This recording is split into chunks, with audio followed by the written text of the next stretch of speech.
So, story time about the time a guy at the bar tried to drug me, but it didn't work because I be on drugs all the time. No, it's not funny, but it was funny. I'm gonna tell y'all a story. And disclaimer, yes, I do love my psychedelics, honey. I do love me a good ecstasy. Yes, I be on drugs. This is a drug-free environment. But anyways, um, I went to Panama City Beach, Florida with my family this summer. This happened this summer. And, we out doing family festivities. And I'm the baby of the family. So, like, now when I get around them, like, I'm like the bottom three, the youngest of 27 grandkids. So, all of my cousins are much older than me. So, they always treated me like a baby. Now, when I get around them, I got to make sure I let them know I'm an adult. So, one of the nights on our vacation, my family didn't want to go out. They want to stay in. So our timeshare that we bought, it like below it had a bunch of like businesses and like nail salons and bars and stuff. So I was like, well, I'm gonna go down to the bar by myself and have a drink. Like I do it all the time in Georgia. I be doing it when I go out the country too, but like I don't suggest it for nobody else, but I just be doing it because I don't give a about life. But so I'm down there. I order a drink, but they got this like all you can eat seafood buffet. So I tell her don't make my drink till I get back, but she could see me walking back. So she go ahead and like I watch her make the drink and she expected me to walk back to the bar because I got plates, but I really had left another thing at the bar. So I was like, at the food bar. So I was like, it's 2 feet away. I'm just gonna do it. So within those 2 feet, I don't know how he did it, but I guess, he good at it because that's what he do. So I came back, baby. I drunk that drink that I didn't even go 2 steps away from, and I was zooted. But I'm a crackhead. So I knew what I was on, and I knew it was more than one pill that he had put in there because it was strong. But, bitch, I was still standing because I'm a crackhead. Do you understand? And the funny part, let's get to the funny part. This man sat and wait. Like, he was waiting. Like, he was like, when is this bitch gonna pass out? Like, never, nigga. I'm a fucking crackhead. I'm a gremlin. I'm like Kodak Black. I knew the perk was still fake, but I still ate it because I'm a gremlin. I'm the wrong to drug, baby. You got the right player, but the wrong man tonight up in Panama City Beach, Florida, honey. Because I do's this. So now you don't waste your drugs. I knew exactly what kind of pill it was. Now you don't wasted your drugs, which is not inexpensive. I'm going to sit here and I'm going to feel good and I just sat there and watched this man watch and wait for me to fall out. And like, I'm texting my family in the group chat and telling them all the details, but just telling them because they right upstairs. This man was literally waiting and I sat there like and kept drinking. I'm going to try and tell this really fast because I have to get to work. But I was serving a table last night and I went to go pick up all of their plates, and we have these like fantastic scallops that are like $60. They get 4 and 3 were left on the plate, and so I was like, oh, okay, like do you guys want this wrapped up? And they were like, no. So I brought it into the back, and one of my coworkers was like, oh dang, like they didn't eat those, and he grabs one and he eats it, and he was like, they still taste fine. He like grabbed another one. I was like, okay, yep, I'm just gonna. So I was printing out their check and I was talking to the manager and I was like, yeah, they didn't eat the scallops, and he was like, can you just like double check that everything was fine? So I go back up to the table and I was like, hey, I just want to double check that everything was fine. Like, I noticed that you didn't eat the scallops. And the mom goes, or one of the ladies goes, everything was great. Mom here just doesn't have teeth, so she likes to suck out the juices of the scallops. So last night I went to the drive-thru, right? And when I pulled up to the second window to get my order, the cashier hands me a Sprite. And I politely hand it back to her and say, oh, well, I ordered a high C orange. So she looks at me and she goes, well, we're out of high C orange. Now, this is not the first time I have ever gone to this particular location and they were out of high C orange. So I looked at her, still being polite, and I said, well, I really wasn't aware that the natural order of progression defaults to Sprite when you're out of high C orange. So she was like, what? I said, so you just chose a Sprite for me, basically? I don't get any other options? So she puts her hand on her hip and she's like, well, what would you like to drink? So still being polite, I said to her, well, after careful consideration of my options, it turns out I will take a Sprite after all. Now, my hand was still resting on the window because I had just handed her back the drink, right? So this heifer takes the cup and flings it out the drive-through window into my car. Now, I don't know if she thought I was going to catch it. I don't know what she thought, but I didn't catch it. So, of course, the drink comes cascading into my window, hits my console, and the cap comes off. So Sprite goes everywhere. Now, I'm pissed, and this heifer shuts the window. So I put my car in drive, and I skirt up about 6 feet so I could go inside, you know, the little side door they always have next to the drive-through. But apparently, when I pulled up, I hadn't pulled up quite enough. So when I went to go fling my door open, boom, it hits that, you know, that little, it's like a little bike rack they always have right there next to the drive-through door. So now I'm pissed.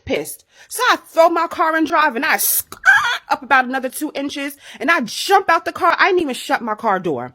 And I fling the McDonald's door open with the might of a giant, y'all. And I go, like, you know how you do like a run walk so you can pick up momentum to leap? So I go run walking towards the little opening in the counter where you go behind to get to the behind the scenes. And before I could even open my mouth, the ice cream machine starts ringing, the same ringtone as my phone. And I realized that I was dreaming. And I laid there, y'all, I'm not kidding you. I laid in that bed for like a good 15 minutes trying to get back into that dream. Because homegirl, look. Like I do with all my jump offs, I met this one off Tinder. Nothing new here. And his Tinder profile, I could have swore it said like 27, 28. I'm like, that's a good age because I like me something a little bit older. At the time, it had to be like 24. So, you know, I like me a couple years older than me. I think it's sexy. So me and him had been hooking up for a while at this point. Mind you, the whole entire time, I'm thinking that he's 28 or 27, whatever age he said. I'm thinking he's the age that he is. So in one of our times when we were hooking up, we were doing the do and it was getting hot and heavy. Oh my gosh, he was tonguing me down, tongue all down my esophagus. And he was deep inside of me. Oh my gosh, I'm getting flashbacks. But when he was deep inside of me, he was moaning. I'm like, yes, because I love it when a man moans. Yes.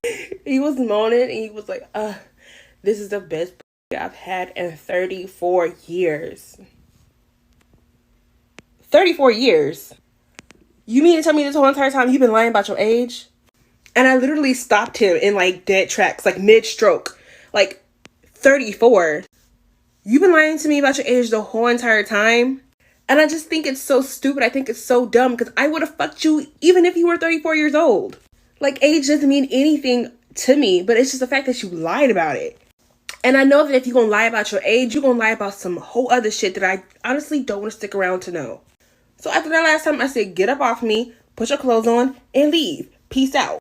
He did that. I blocked him, and I never spoke to him again. But I'm sure you would not be surprised if I told you that this was not the last time a man has lied about his age and did not tell me until we were in the middle of sex. Okay, so I need somebody to tell me this is a red flag. This is my second time recording this video because I talk too much. Like, I don't know how to shut up. But just a little bit about me.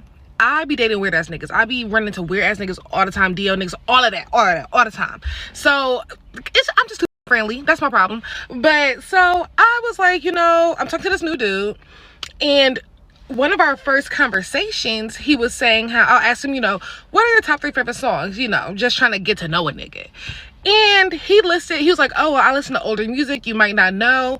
And I'm a music girl. Like, I be knowing the songs. So I'm like, you know, they don't have to be new songs. Like, what are the songs? And so he lists like a Jay-Z song, a Rick Ross song, and another song that I didn't know. Granted, I don't listen to rap like that. So these could be old songs. I genuinely don't know. So I don't think nothing of it. But later that night, it got weird, y'all. It got weird. So we're on FaceTime. This is the first time we're FaceTiming. And we're talking about, I don't know how it came up, but I was talking about how my birthday's in 2 weeks. April 9th, Aries gang, what's up? And I'm turning 27. Now, my age is on my profile. We met on Hinge. That's a major part of the story. My age is very much on my profile. This is not a secret. So I was like, oh, my birthday's coming up. He was like, oh, how old are you turning, 21? And I thought he was, you know, being funny, like, oh, you look younger or whatever. So I'm like, no, but yeah, whatever. I'm turning 27. And he was like, 27? Damn, like the fucking Kevin Hart thing. And I'm like, what's wrong with 27? Like, I kind of laughed, but I was like, damn, like, I'm not that old. And on top of that, he is 27. So, do you like little girls? Why did you want me to be 21? And why did you... I don't know. Something about that is weird to me now. And I need somebody to tell me if this is a red flag. Because if it's getting weird, please just stop me now. Thank you. So y'all, my first came over last night. I done told y'all story times about him before, just to kind of give y'all a gist of who I'm talking about. He came over last night, and for some reason, he had an attitude. And I don't do men with attitudes. If you're going to have an attitude with me, you can go back to where you came from, because I don't do hoochie mamas. So I tell my sister, yeah, somebody need to go and take him home. So my sister's boyfriend took him home. As soon as they walk out the door, y'all, she come in my room. She was like, when is he supposed to be coming back? I said, he not coming back tonight. He might can come back tomorrow if he redeem himself. She said, don't let him come back. I was like, why you say that? Like, what's wrong? What's going on? She said, he made me feel uncomfortable. I said, uncomfortable how? So basically, she was telling me that when she went to go pick him up and they pulled up to the house, how he was saying, like, he feel like they got a connection, how he wished that he would have met her before me, and just a whole bunch of other stuff. Saying how they can go to the movies without me and without her boyfriend, as long as she know how to keep her mouth closed, as long as she know how not to say nothing. Then y'all, he was trying to bribe her. He was like, yeah, if you ever need help with your half of the bills, you can just let me know and I'll help you. That part really blew me, because you ain't never pay my bills. How you gonna pay somebody else's bills and you ain't never pay my bills? You don't even pay your own bills because you ain't got your own but anyway, yeah. And as soon as she tell me that, y'all, like, I'm heated at this point. So I call his phone, y'all. He don't answer the phone because he know he done did something wrong and she done told me. I call his phone 20 times, back to back to back. He don't answer. Call on Instagram, Snapchat, Facebook. He don't answer the phone. So at this point, I'm like, I'm not finna chase no man. You know what you did. That's that. And I feel like I should have never even called his phone, because I'm just giving him the opportunity to lie. If I'm talking to him, she done already told me everything I need to know. So there's that. So she was also saying how he said that don't let me get her phone or her boyfriend, because I guess he was gonna try to text her behind my back or whatever. How he got her number is when she picked him up and they was in the car, he said that he lost his phone in the car, so he wanted her to call his phone, which is, I feel like he did that because he just wanted her number. And y'all, this man tried to play me like I was insecure, because when she was on the way, he was like, oh, what's her number? Go and send it to me so I can see where she at. I said, I'm not gonna send you her number, but I can call her on three-way. He was like, man, you know, I won't never do nothing like that. The men that say they won't never do like that, do you like that, be the main ones that do it. Main ones.